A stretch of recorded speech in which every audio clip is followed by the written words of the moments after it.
I mean, you could see this, Bundy. I'm wearing black because we lost in a hockey sense somebody who's meant a lot to the Philadelphia Flyers over the last few years. The Flyers they've relieved Chuck Fletcher of his duties as president and general manager of the team. Some could argue that he wasn't given enough time to get his job done. There were too many voices that were weighing in on decisions, and quite frankly, they just gave the man a trade deadline, but they didn't let him build for a draft, and they didn't let him have another offseason. Who am I kidding? Oh yes, ladies and gentlemen, we have our hockey team back, baby. Chuck Fletcher jettisoned into the sun. It's all over. Goodbye. Goodbye. Goodbye. You know what? I don't want to steal a Jim Cornette line here, but thank you. Bye. That's where we're at. Welcome into Snow the Goalie, the Only Flyers podcast, a day we have been waiting for. Hashtag Fire Fletcher Friday. We are here. We are ready. Ant's somewhere in Florida. He's supposed to call in at some point. We'll get him there. But you don't need him right now. What you need is the reaction, and what you need is to get in those comments. So if you're watching on YouTube right now, send over your questions, comments, and concerns. If you're on Facebook, send over your questions, comments, and concerns. Bundy, it was just like when we did the trade deadline special. We had people in here a half hour before we even started hitting record that were already lining up with questions and comments and concerns. And here's the thing. We need to break down why this happened, why it happened now, why it happened after the trade deadline. There are a few things that very clearly are at hand. And Anthony, our dear friend, Anthony Sanfilippo, who you can find on Twitter at AntSanPhilly, he put out a very interesting tweet. I'm gonna pull that up here in a second because it would certainly appear as though things are not done yet, or at least things are not done in the long term. There could be more to this. But before I get there, let me introduce the man to my right, Chris Tarian. Bundy, how are you doing, you beaut? You look radiant today. You look rejuvenated. Wrestling. I wore white today. You wore black. You're more of a funeral. I'm more of a rebirth. I'm a rebirth today. That's the way I'm thinking of it, you know. And you know, listen. I mean, nobody in our job, I mean, likes when anybody gets fired. I mean, but I mean, if there's ever anybody more deservedly needed to be fired for the job they'd done, it had to be this guy. I mean, I've just, you know, I was on NHL Network, and I mean, again, I hate saying it like this, but we've been so brutally honest from the beginning, and I really feel the only way to get through this is with complete and total honesty. And I think that we've done a good job of that, and I think other people have picked up on it. But I think that's the only way to get through is the honesty with the fans. And I think last week, Russ, I think the trade deadline was the stick that broke the camel's back. It absolutely was. And if you think that the fans' voices are not meaningful, this was a lesson that if you yell loud enough and if you believe in the things you believed and stand up for them, think their change, you know, the winds of change will sweep through. I'm proud of the fans. I really am. I mean, this has been a very, very damaging couple of years, 2, 3, 4 years. I mean, we've gone back. I don't want to go back and talk about like Giroux or saying we should have been gone in 2016. He should have been gone in 2016, but he wasn't. But you know what? And that was for the betterment of the franchise. You know, that would have been for player turnover and getting acquiring picks. Some people will agree with that. Some won't. I don't really care. But this was something that had to happen. And I'll be honest with you, whoever else was involved in this needs to be showing the exit as well. I can't say it any other way. On the hockey side, if you were in there and you were making part of these hockey decisions, go. Because I haven't quite seen anything like this at the top before. I mean, when you're in a situation where you can't even give a guy away at the trade deadline, you know, that's mismanagement. And this stuff started a long time ago. You know, I mean, we've talked about the free agency period. And you know what, Russ? It's not like there's people that talk about it. We talk about it publicly. I come on here and we talk about it as a former player because I broadcast before and I care so much about the fans and the crest and the vision that Ed Snyder had and what I witnessed over the years. So it's hard, but there's other people that know and are well aware of what went on here. It's not like it's like 5 people. Everybody knows. But this was the fans last week, I think, on that Saturday town hall.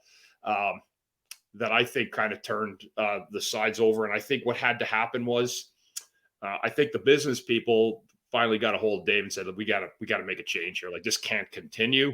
We cannot keep rolling Chuck Fletcher out in the press conferences, getting booed. And then when you hear him half bullshitting everybody all the time, it was garbage. Like, I think people realized last week when he got called a liar by just about everybody on every podcast and every single media outlet. Yep. It is. Don't come on here and lie to me. The other thing I learned in this, just because you at an Ivy League school doesn't mean you know hockey. All right. And that includes the front office. So no shot against the Ivy Leagues. But I'm just saying, I'm making a joke. But this has been a culmination of things. I think the biggest questions we're going to see, just from me guessing where we're at today, is why wasn't this done before? And I think that's the part where someone said to Dave, like, had to acknowledge a mistake. You know, he bet on the wrong horse. It happens. People make mistakes, but it's acknowledging and trying to clean it up. Is it too late? It's too late for the damage Chuck did, but there is a major cleanup on aisle 9 coming. And the other question is, what are they going to do moving forward? Is it Danny Briere? Is it someone else? I mean, I don't, people have asked me that this morning, and we'll get into that. But I think it's an important thing to talk about is, who's coming in here to steer this ship again? Because it's not just like, I'm not going to settle around for, I want to have something in here that makes a lot of logical sense. And the fans, like I said, we've said this, they deserve the best. They deserve the opportunity to have the best team on the ice. And even though this has happened, Russ, and I'll turn it back over to you, this is still a long way away, So now, but at least now, if there's an executed plan and something we know that's being put in place that's going to help, I think that's what the fans are looking for, is a plan, something, and a trust in somebody that's going to be able to execute that plan and know that they're going to be proud of the hockey team that's on the ice again. It's interesting. So there are a few things that led to this. I want to get into them in a second, but this is the tweet I was referencing earlier. So Anthony this morning tweeted, Danny Briere is the new interim GM of the Flyers as Chuck Fletcher has been fired. I'm told an even bigger change is coming at season's end as the franchise looks to fill several roles. This could well mean a retirement of key individuals at the top. Now, when you say key individuals at the top, and I'm going to try to make sure that I don't get Anthony in trouble. There are only so many people who sit above the president of hockey ops, right? So when you're looking at that, there are only a few people who he could potentially be talking about. We could be talking about special advisors. We could be talking about the Bob Clarks and the Paul Holmgrens and the Bill Barbers of the world going off into the sunset. I don't really know what a retirement in that case looks like. Are we talking about more of the front office staff? Are we going to see Brent Flair moved on from? Are we going to see Hanrahan moved on from? Or could we even be talking about the guy who's overseen this and in reality has waited far too long in making these decisions? And that's Dave Scott. Could Dave Scott potentially retire at the end of the year? Could Dave Scott possibly move on at the end of the year? What does that look like? Does that create a power vacuum? Who goes into that? Do we see Camillo and Hilferty gunning for that job? No one really knows right now. That's kind of where we're at, I think.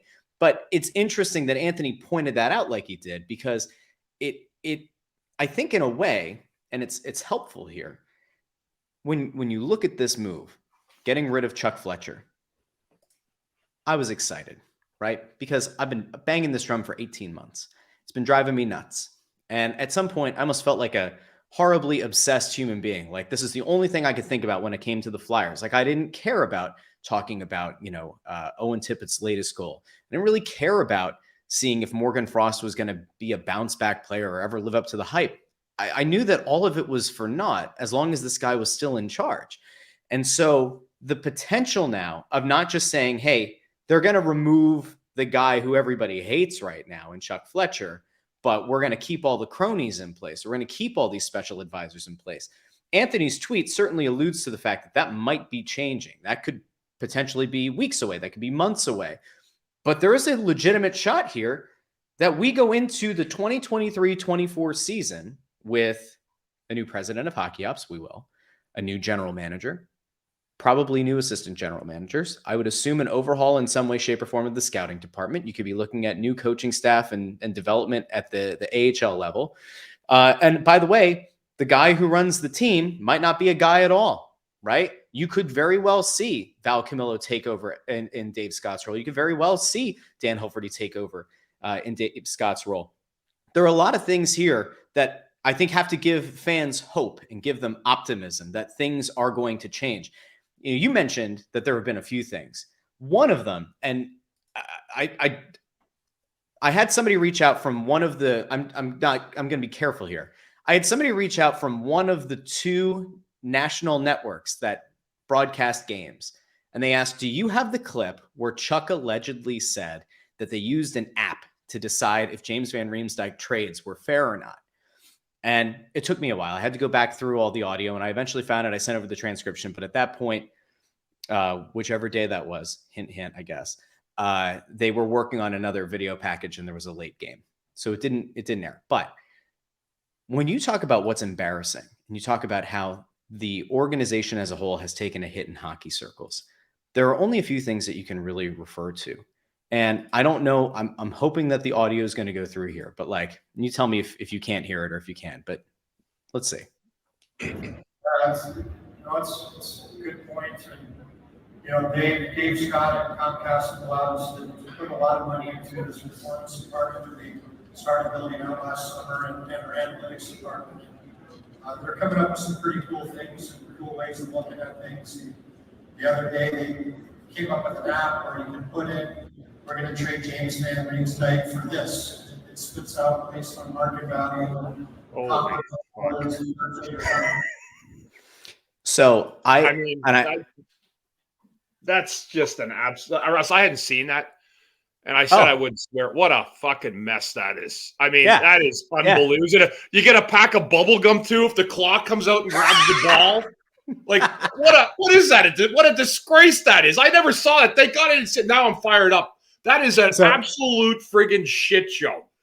Yep. Okay, I'm going to tell hockey people Ed right on the stream here. The app news is insanity. Proves that basically anybody in this chat could be the GM of the Flyers. But I made the joke on Twitter. There are all these times like when you get around a trade deadline, people say, "Oh, come on, you can't like that's not a real trade. Stop playing like it's GM mode, right? On NHL 23."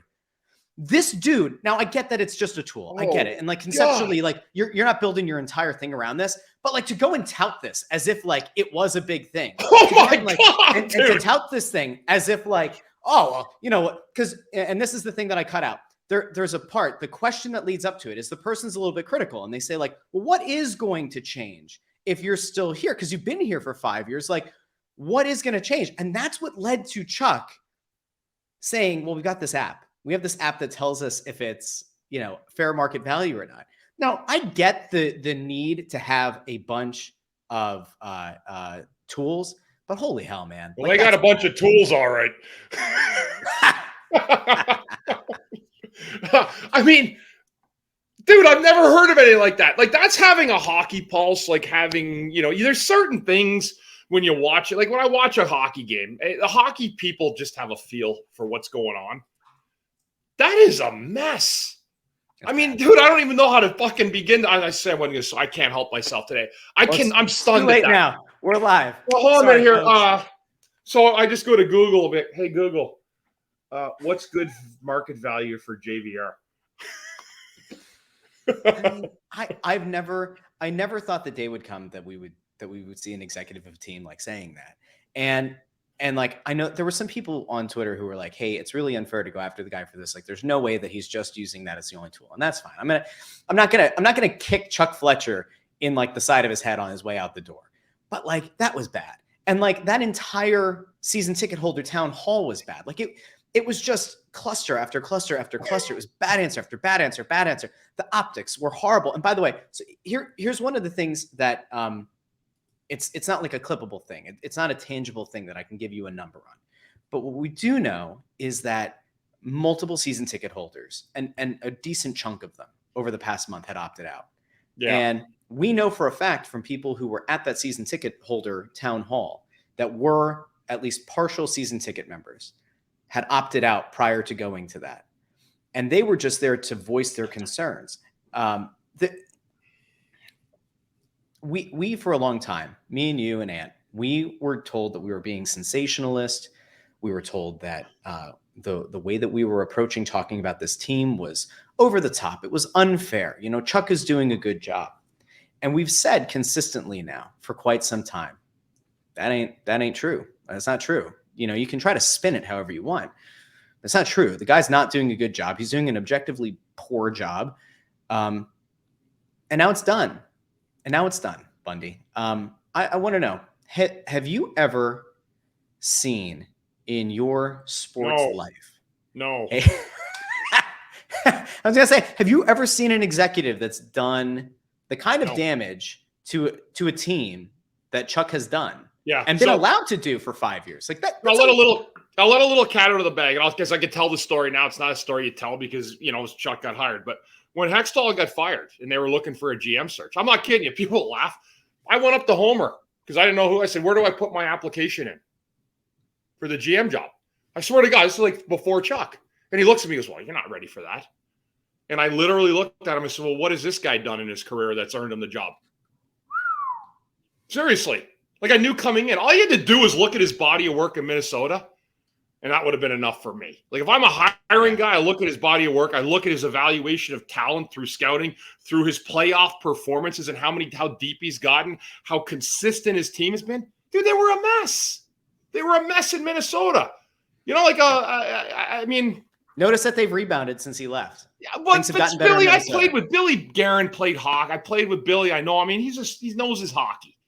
I'm not saying Chuck doesn't, but like Chuck, there's guys that have called me over the years and taken pot shots at Chuck behind his back, like guys that were hockey guys that were ticked off maybe that they weren't as elevated, but he did progress along because of his dad. I mean, let's not. His dad was a legendary general manager and made one of the most iconic trades in the history of any franchise in history when the Doug Gilmour trade between Calgary and Toronto absolutely fleeced the Leafs. And so, again, that's kind of the nepotism part of the job. And it happens, especially in hockey. It's not a huge world. People always say, well, how come people have their friends? Because the hockey world's not that big. And so when you get somebody you trust, you bring them along. That makes sense. Like, I know people say that. The other thing I'm going to say for the last time, and I really am, okay, Bob Clark and Paul Homer don't make any calls over there, okay? They get called in as figureheads. Now, as for Billy, I don't know the Billy side of it. I know that he's been like kind of Dave's hockey tutor for the last few years. Yeah. He's been with. That's been like that's been ongoing for a while. Bob and Paul can go in that office whenever they want. They're Flyers Hall of Famers. They've been general managers. They've been lifelong hockey people. I have no issue with that at all. And they're not making hockey calls. They're in Florida golfing right now, as a matter of fact. Somebody told me we saw them on a course yesterday. So they're obviously not hot in. I mean, yeah, I guess you could jump on a Zoom. But I'm sick and tired of people saying that. They've both been really good people to this organization and always tried to have competitive teams. So I'm not going to really go – I don't want to harp on it anymore, but I'm just telling people get off of that train. Yeah. These were Chuck's moves. And the only ones to me that when I look at this team and what's gone on for 3 years, who's been in the office with him, who's been endorsing these moves, who's been pushing back, who said to him, dude, this is not a move you should make. Like when someone said, hey, we're going to give Sanheim 8 years and $50 million, but there's some people I know that were totally on the flight. I don't know about that. Yeah. But and asking people, that was all Chuck. But what I'm saying, too, is there's somebody in the office, Russ, you need to have the balls to get in his face and say, no, that's not a move that's going to help this franchise. It's not a move that's going to stabilize us. It's not a move that's going to get people into the building repeatedly. You can't just go make one blind move after another and throw it all together in a pot. My issue with what went on here, let me finish. Yeah. They had no plan. What was the plan?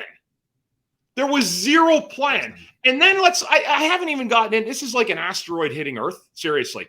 And then you see all the everything that happens afterwards. Not just the asteroid hitting, it's one thing. Then you get everything else going. But who is behind a lot of this stuff?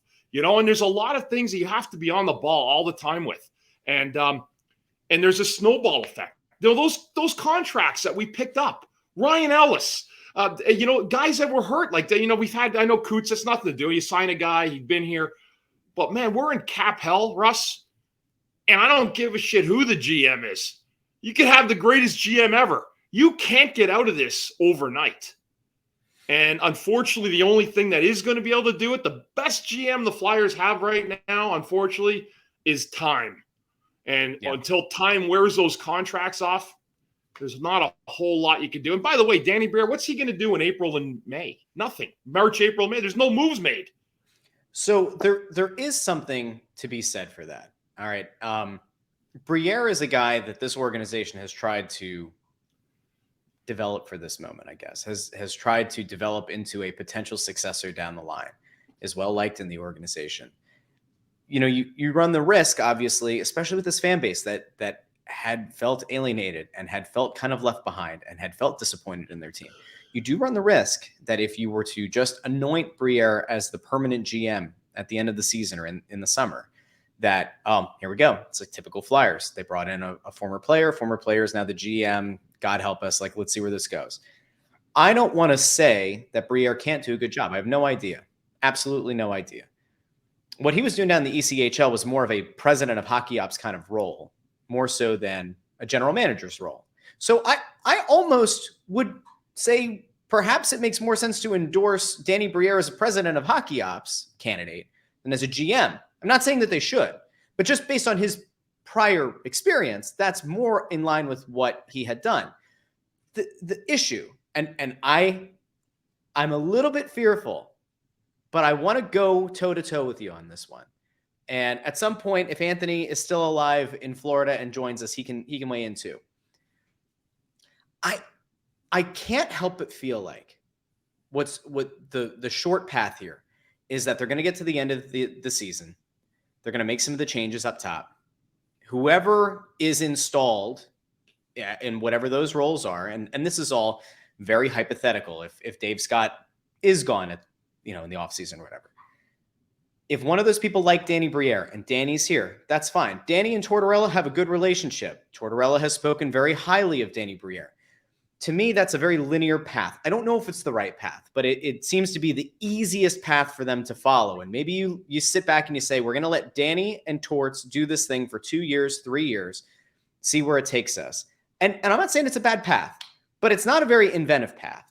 And there's part of me that thinks whoever takes over at the top and starts to fill these roles needs to give whoever the executive that is hired as the president of hockey ops the autonomy to make a decision on the coach as well. Because the worst thing you can do if you're an organization is be on the hunt for a president of hockey ops, basketball ops, football ops, whatever, and say you have to keep this coach. You inherently limit your potential pool of candidates. I don't know what the best way to go is. Do you think that whoever is brought in should get to have a say on Torts? Or has Torts done enough that he should stay regardless? Like, where are you at? Yeah, that's an interesting one. And, one I hadn't thought about. I just figured like Torts had come in and he's going to get, whoever the GM is, I mean, they're paying him a lot of money.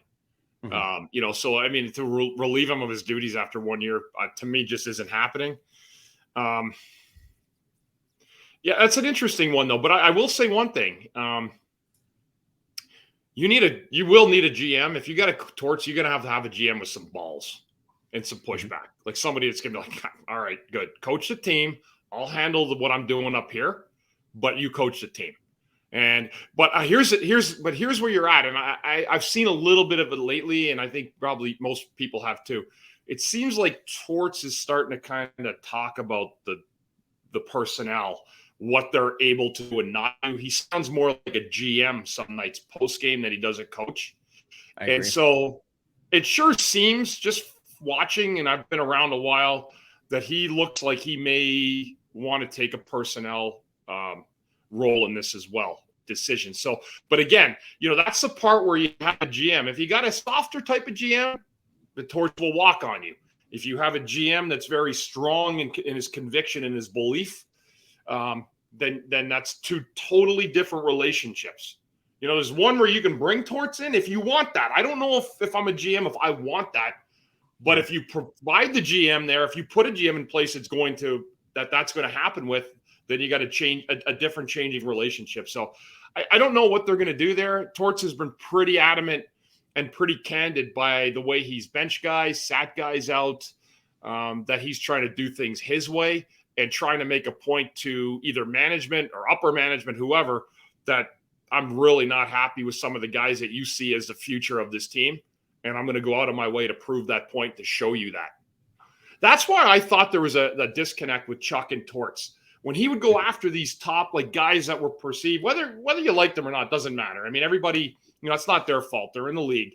But and certainly not Sanheim's fault. Someone gave him 8 years. Yeah, that's good for him. But Farabee was a deal. They didn't need to do that. There was no need to make that deal at the time.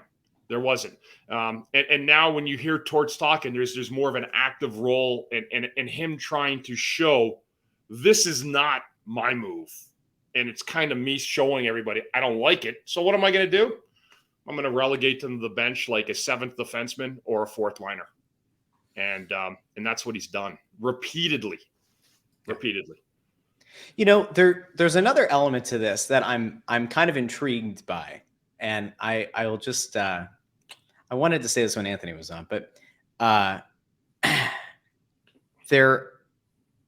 there's one person who's employed by the team who has a level of petty that I legitimately respect, and that's all I'll say about it. But there's something that was reported that I was very interested by. I was interested by the dissemination of information.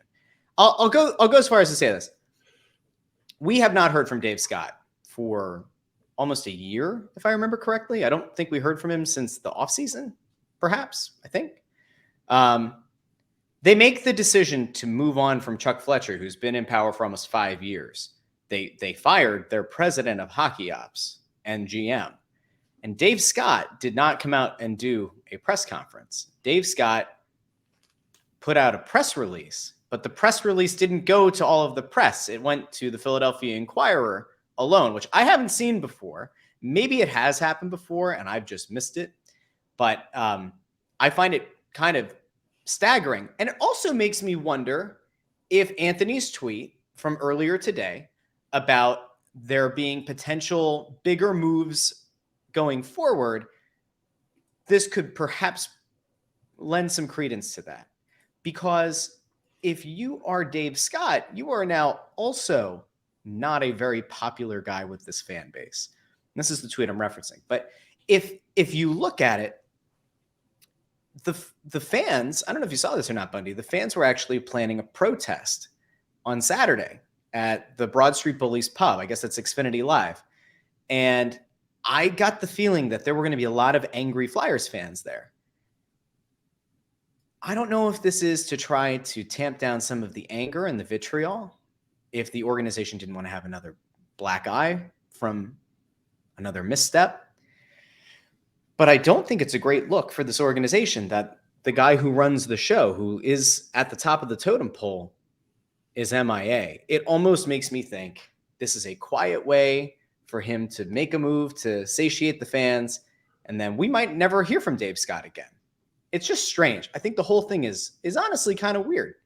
You know what? I at this point, Russ, I don't care who the messenger is. The team is on a road trip. Maybe Dave's out of town, but I mean, yeah, there's going to be a lot of people saying a lot of things about the timing of this. I agree. I mean, it's like, why did they allow him to have the trade deadline? That's the biggest thing I'm getting, even from national pundits when they've talked just within a couple hours this morning. That seems to be the biggest one. Like, how was he allowed to maneuver through that?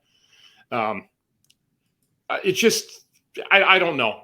But you know what? It's done. That part is done. I think there's still a lot more dominoes are going to fall. I have a feeling. I mean, they just can't. I just can't see in any way, shape, or form that this is not going to be a complete overhaul. I think they have to. And you know, again, and then I think Chuck talking as well last week, Russ, about the rebuilding part, like, and then not doing anything. You know, when you say you're going to rebuild or you're going to start rebuilding and we have to accept what it is, I mean, you start making moves right away. Yeah. You know, like the next hour.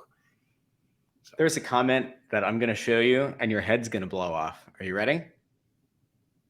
Part of it's going to make your head pop off. The other part you might be okay with. Here we go. Anthony DeGrazio checks in. Friedman and Merrick mentioned Pronger and Lindros, so that's something to keep an eye on. Has to be some smoke there, and Lindros has been involved in the past few years. Pronger and Lindros as potential candidate. I don't know if that's candidates for hockey ops, if that's candidates for GM.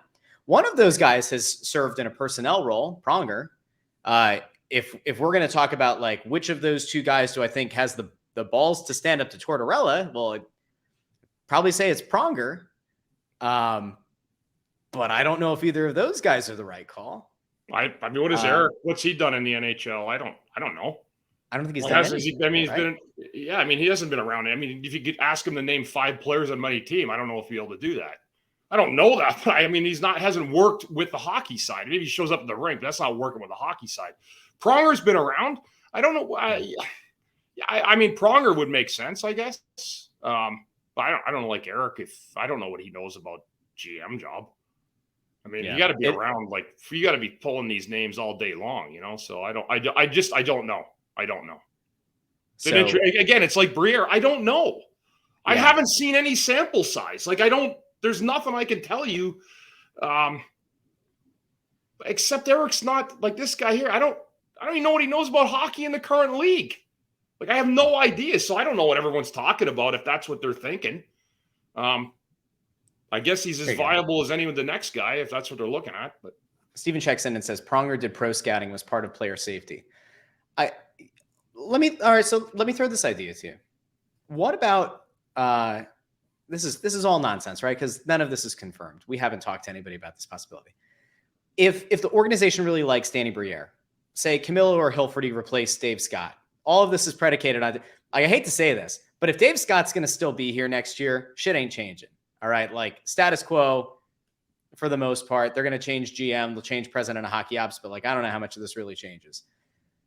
If there's a change, if Briere is somebody that this organization identifies as being somebody they want to be a figurehead, they want him to be the GM, or they want him to be president of hockey ops, is there a scenario where you say, all right, well, maybe Danny's the GM and Pronger is brought in to be the president of hockey ops? Well, why? I don't know. That's what people are asking in the comments. So I'm throwing it to you. I don't know. Why? Yeah, I just don't know why. Like, why is it not someone else? Maybe they have to really go outside like do an overhaul outside. I mean, I don't know. It's like you say anybody. You could say anybody would be good. And I'll be like, okay, well, why? Because he looks nice. He's got good glasses. I don't know. That's what I'm saying. I don't know what the hell that has anything to do with it. I mean, I know Eric has not had anything to do with any player in this league since he retired. So, I mean, that doesn't make sense. Pronger's been around. I think he's been in Florida, been a hockey guy. He's been around certain teams. But, I just don't know, Russ. I don't know. Yep. But, boy, if Friedman and Merrick said it, it must be true. As long as they don't delete their tweets about JVR trades. Right. So, I guess one other interesting note on this. So Chuck is gone. And what I want people to do right now in the comments, and we'll maybe pick a few out and read. I want people to be honest about this, okay? No being sarcastic, you salty Sallies out there.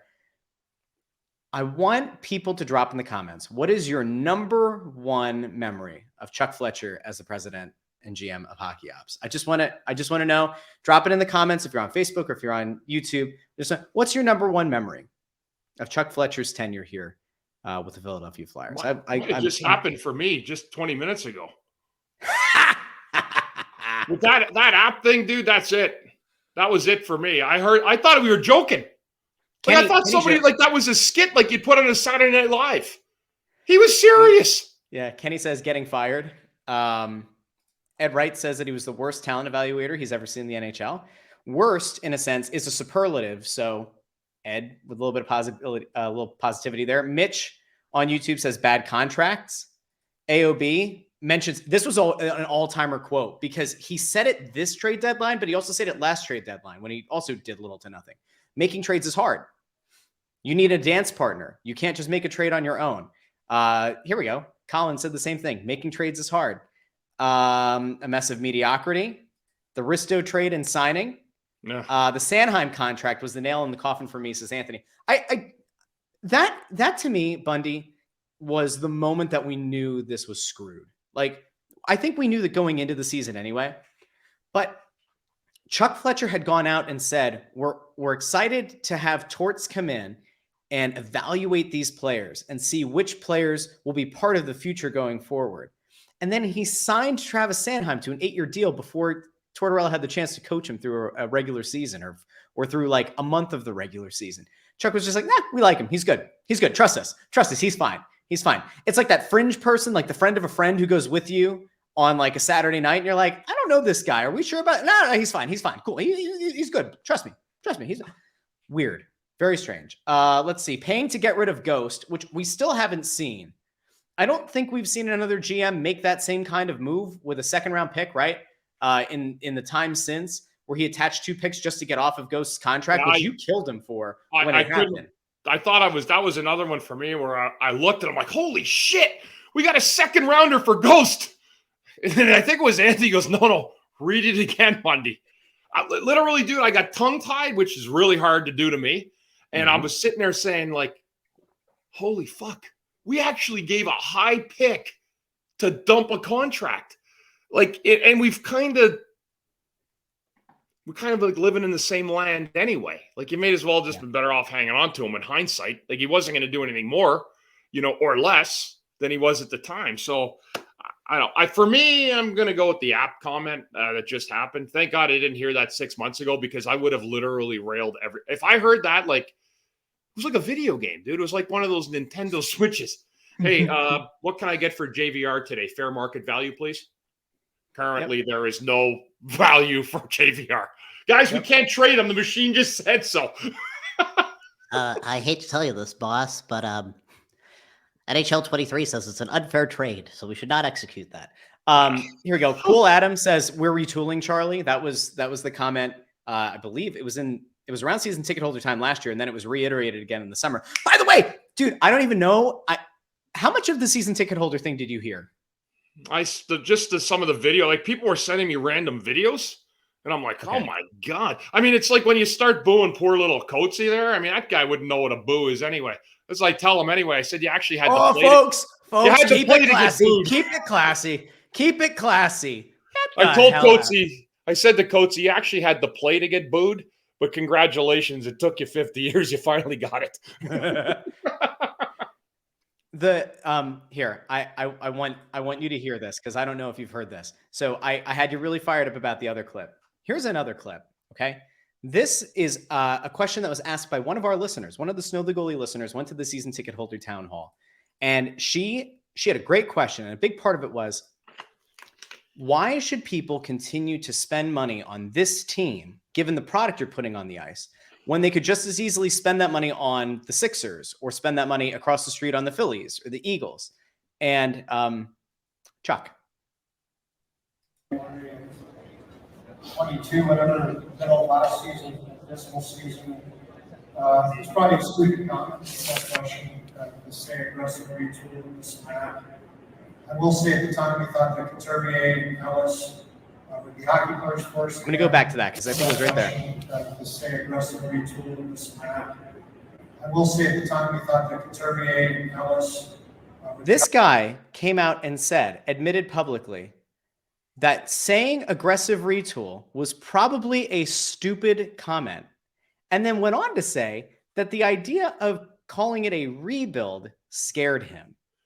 Guess what, buddy? You don't have to be scared anymore, because you got fired. You out of here. Yeah, but again, like, I don't know what he was looking at, because even guys like us last year, like, I've been saying it for.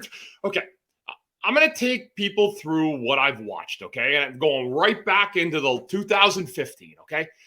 And I've said it. And let me tell you how we ended up here, okay? The Hextall thing, there was some stuff that went on beyond even hockey moves, okay, that I don't even want to get into. He gets fired. They bring in Chuck, okay?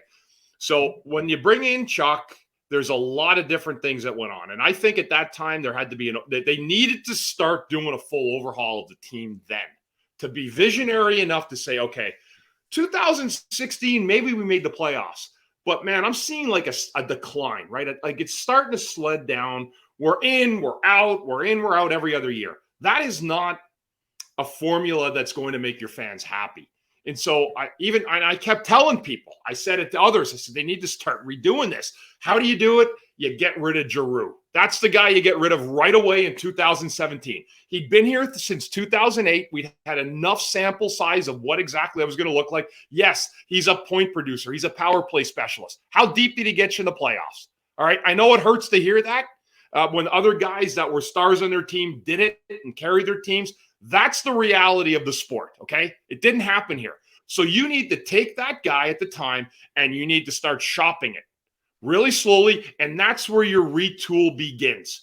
getting rid of the best player you had at the time for the betterment of the franchise, and it never happened. So Chuck came in here and he said, you know what? The cupboard's full. Everything's full. It's great. Mhm. Bullshit. It wasn't full. Bullshit. And the people that were honest about it, that no one listened to them. No one said it.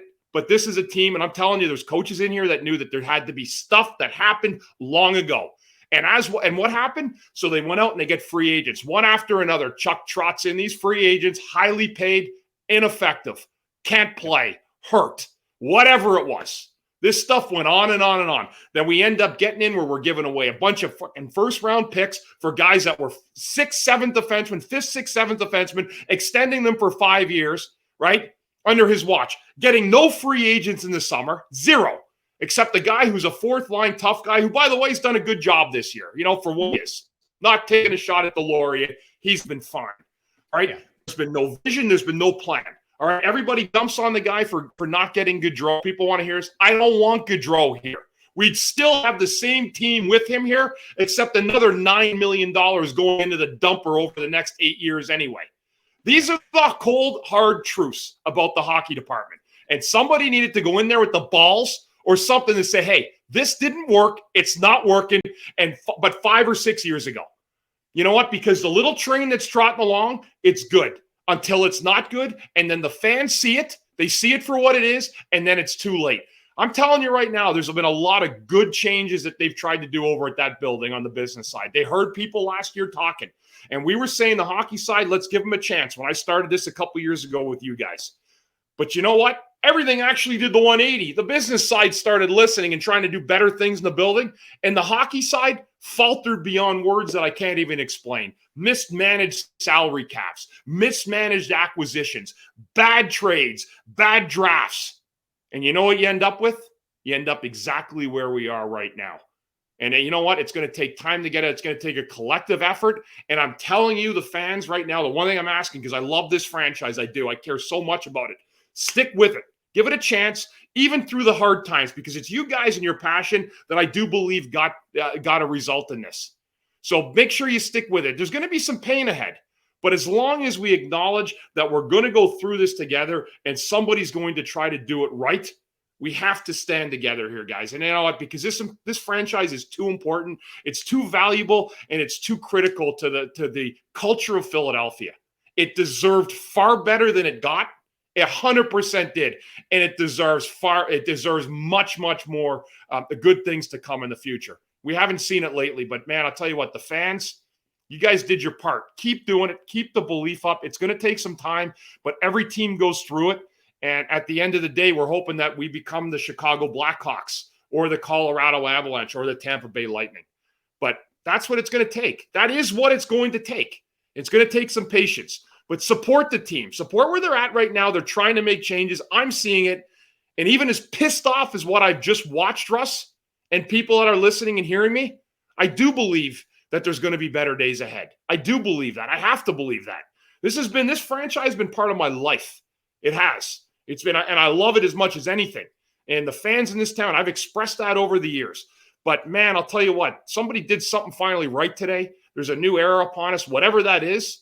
And I'm looking forward to it. And I'm going to stand up and I'm going to stand with the fans on this because you guys did an unbelievable thing. But it's going to take a collective group moving forward to continue voicing things that we see and to keep making things better.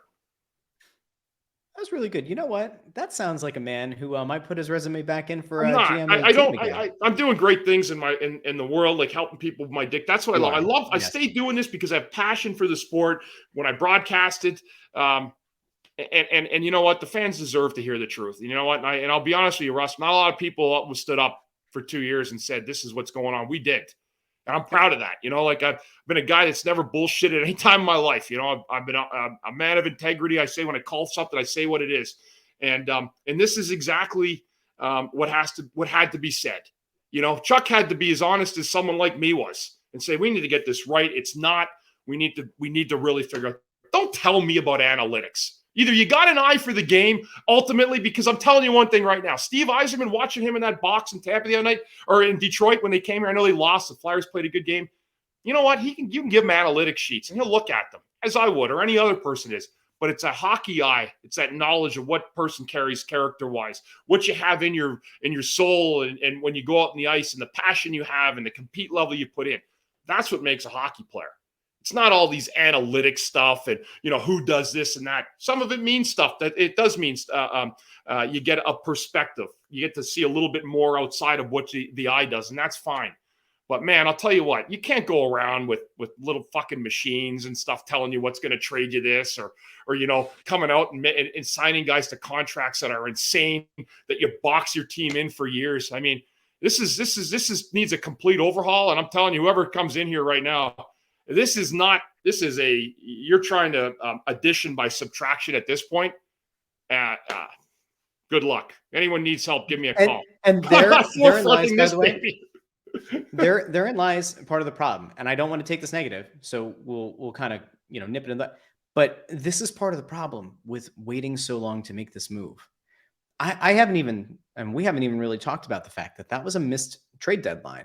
If there was any idea that they were going to do this, which is why I think you're right about the fans really were behind this. The fans were really did this. Finally, the fans are what broke the back here, because between a protest, between the season ticket holder meeting going kind of, I don't know if we'd say hostile. I mean, in some ways it was a little bit hostile.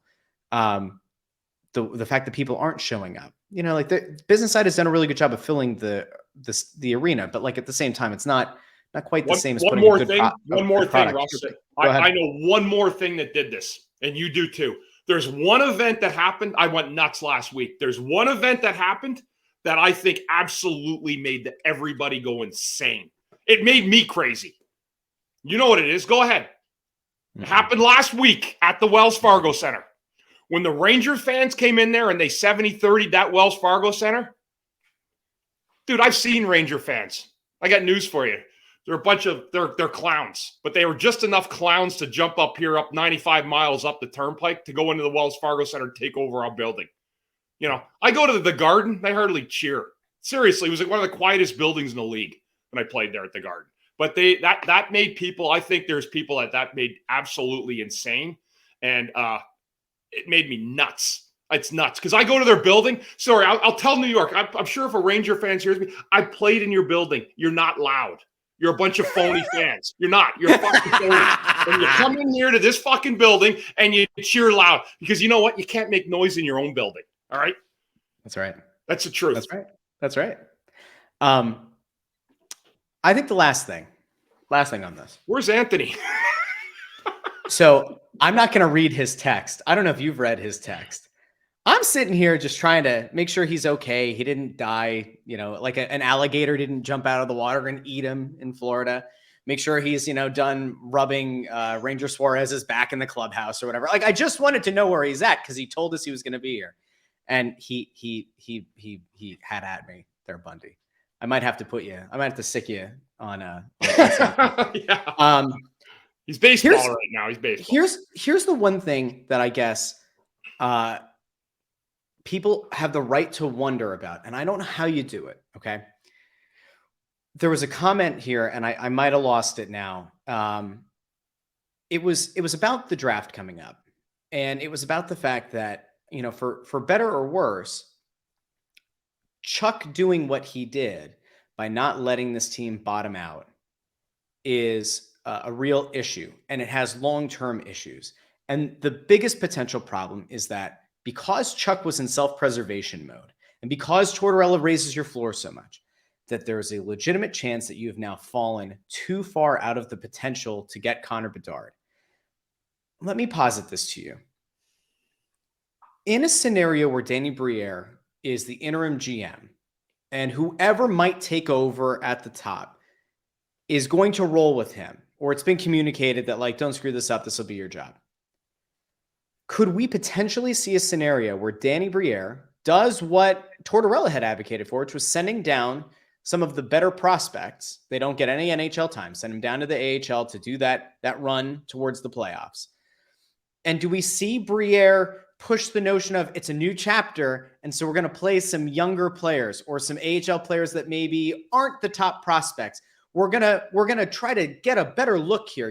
Now that there's a new set of eyes evaluating this thing, we're going to try to get some different players a look at the NHL level. I guess what I'm trying to say is are we now in a more likely scenario, especially with a tough schedule coming up, that the Flyers do tank? They don't call it a tank, and they do it in a respectable way. But as you and I have agreed a million times, you don't ask players to tank because they'll never do it. But as the GM, you could provide the coach the players that aren't good enough to win.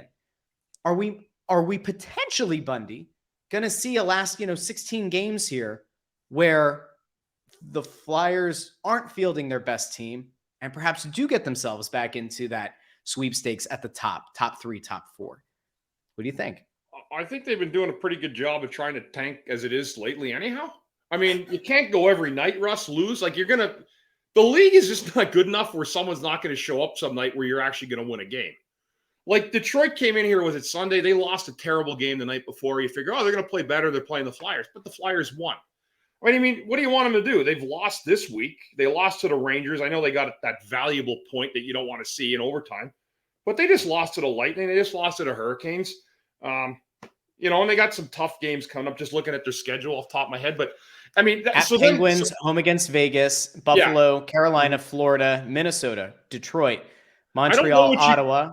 I don't know what you can do there, Russ, because what you have, the problem is the cap does that, where you can't just sit a guy. So unless you want to go up and say to Sanheim and 3 other guys making that too much money, hey, by the way, you guys are injured now long term, and we'll catch you later. We're going to call up some guys. They don't have to do that. I just don't. I don't think, Russ, that they're going to be able to get to the floor where you get the ping pong ball per se. I guess you can get lucky again. I mean, Hextall got lucky with Nolan Patrick.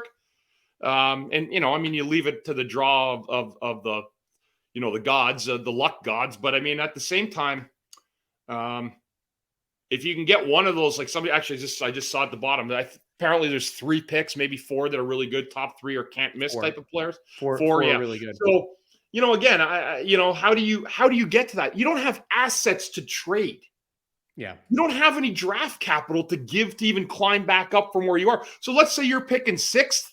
I mean, if those are and here's the other problem now. If you're you need to earn your way into that bottom 4 of the draft. You need to fall into it and make sure you're safely secured in it. Because those 4 teams are probably going to keep those guys unless they got lucky and made a trade with a team that left an top 10 unprotected in the draft, and then you end up getting a great team with another high draft pick. But I just don't know how you're going to fill it with kids at this point. And how you're going to make it better. I mean, here's where your draft simulator. Here's where they're at right now. I'm going to zoom in on this a little bit for your eyes. Yeah, wink, wink. So Columbus and San Jose are uncatchable, likely. Chicago, also in that realm. So is Anaheim. So the Flyers are 8 points off of Anaheim's pace, right? Points percentage for the Flyers is a lot higher, not ideal. Could they potentially get behind Arizona and into that 5th spot? Yeah, they probably could. There are enough games here. Like I know that nobody thinks that there's a chance, or very few people think there's a chance it can happen. But if you go on an extended losing streak here, you have like 2 7-game losing streaks or a 5 and a 6 or something. Like there is a path here that like things could get very interesting. Don't see Columbus starting to win games, or San Jose or Chicago. Anaheim, I don't know. Anaheim's the worst team I've seen in hockey this year. I don't care what their standings are. I know it doesn't say that. They're absolutely like just brutal. It's going to be hard. But remember, those teams aren't going to want to win either, right? They're going to do the same thing. Yeah. It's almost like being first overall and you're trying to hold that spot. It's the same thing in reverse now. Nobody's going to say it, but they're going to be thinking it. I have really good news for people, by the way. I don't think we're betraying anybody's confidence with this. And if we are, it's Anthony's fault because he's not here. There were people in this organization who, when presented with the possibility of Mishkov falling, Mishkov is the Russian who might take 2 years to come over, right? There's the war. He's under contract.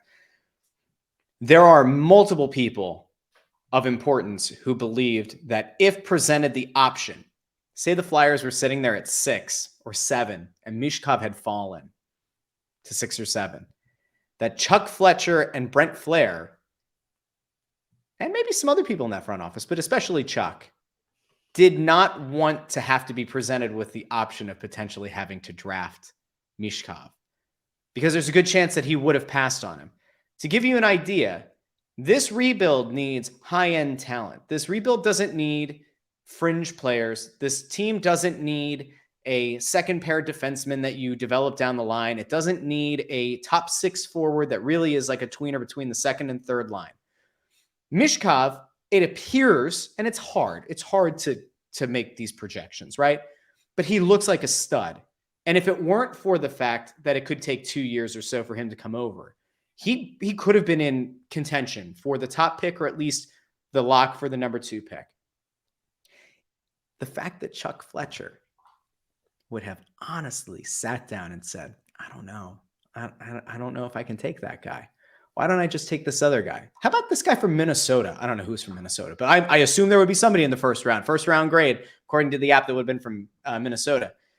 I have to say, Bundy, we can at least rest assured that if this team does jump in the lottery for the first pick or for the second pick, because remember, lottery for the top 2 picks, if they were to jump, you're in good shape.